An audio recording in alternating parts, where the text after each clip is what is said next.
আসসালামু আলাইকুম, কেমন আছেন সবাই? আপনাদের জন্য আবারও নতুন একটি টিউটোরিয়াল নিয়ে আসলাম। এই যে দেখুন, এই ফটো এডিটিংটি আমি কিভাবে তৈরি করেছি তার উপরে আজকের টিউটোরিয়ালটি। এই ছবি থেকে এই ম্যানিপুলেশনটি আমি করেছি। আপনারা এখন খুব সহজেই স্টেপ বাই স্টেপ শিখে নিতে পারবেন। তার পূর্বে বলছি, আপনি যদি আমার চ্যানেলে নতুন হয়ে থাকেন তাহলে অবশ্যই চ্যানেলটি এখনই সাবস্ক্রাইব করুন। আর আপনি যদি পূর্ব থেকে করে থাকেন তাহলে আপনাকে জানাচ্ছি অসংখ্য ধন্যবাদ। চলুন তাহলে কথা না বাড়িয়ে শুরু করা যাক আজকের টিউটোরিয়ালটি। সর্বপ্রথম ফটোশপটি ওপেন করতে হবে। তারপরে আপনি আপনার কাঙ্ক্ষিত যে ছবিটিতে এই কাজটি করতে চান সেই ছবিটি ওপেন করতে হবে। আমি এখানে এই ছবিটি ব্যবহার করছি।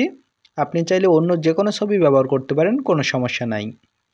এবার এখানে আমাদের আরও একটি ছবি প্রয়োজন হবে। এই ছবিটির লিঙ্ক আমি ডিসক্রিপশনে দিয়ে রেখেছি, আপনারা সেখান থেকে নামিয়ে নিতে পারবেন। তারপরে এখান থেকে এটা আনলক করবেন।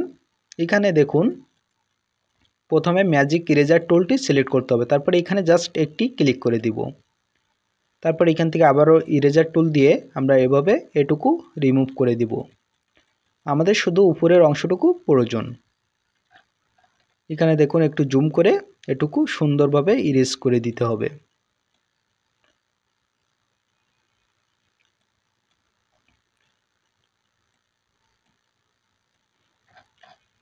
এবার আমাদের ব্যাকগ্রাউন্ডটি রিমুভ হয়ে গিয়েছে। এবার আমরা মুভ টুল দিয়ে এটা ড্র্যাগ করে আমাদের ছবির উপরে নিয়ে আসব।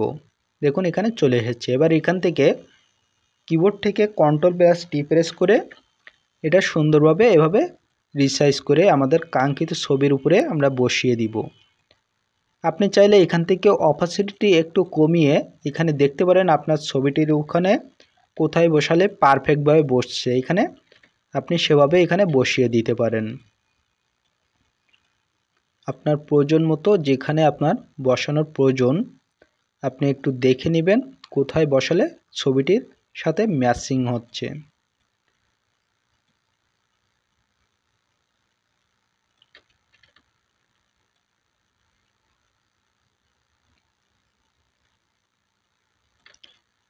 আমার মনে হচ্ছে এখানে এরকম থাকলেই বসানো সুন্দর হবে মনে হয়।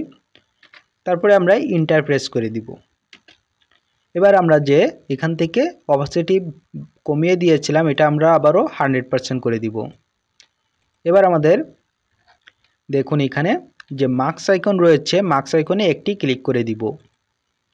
দেওয়ার পরে আমাদের এখানে দেখুন কালার কারেকশনটি অবশ্যই ব্ল্যাক অ্যান্ড হোয়াইট থাকতে হবে। ব্ল্যাক অ্যান্ড হোয়াইট না থাকলে কিন্তু হবে না। যদি আপনার ব্ল্যাক অ্যান্ড হোয়াইট না থাকে কিবোর্ড থেকে ডি প্রেস করুন। তারপরে এখান থেকে ব্রাশ টুল সিলেক্ট করতে হবে। অবশ্যই এখানে অপাসিটি এবং ফলো 100% করে দিবেন। আর আপনি সাইজ এখান থেকে চাইলে আপনার প্রয়োজন মতো এখানে বাড়িয়ে কমিয়ে নিতে পারবেন। তারপরে এখান থেকে আমরা সুন্দরভাবে এভাবে ব্রাশ করে দিব। দেখুন আমাদের এটুকু রিমুভ হয়ে যাচ্ছে, অতিরিক্ত অংশটুকু এভাবে রিমুভ করে দিতে হবে, তাহলে এর সাথে অ্যাডজাস্ট হয়ে যাবে। একটু জুম করে করে কাজ করবেন, তাহলে কাজটি অনেক সুন্দর হবে।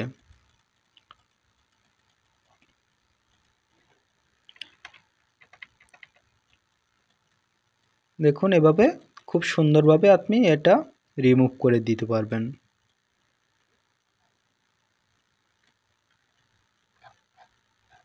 এখানে একটু রয়ে গেছে, এটা আমরা এভাবে অ্যাডজাস্ট করে দিব।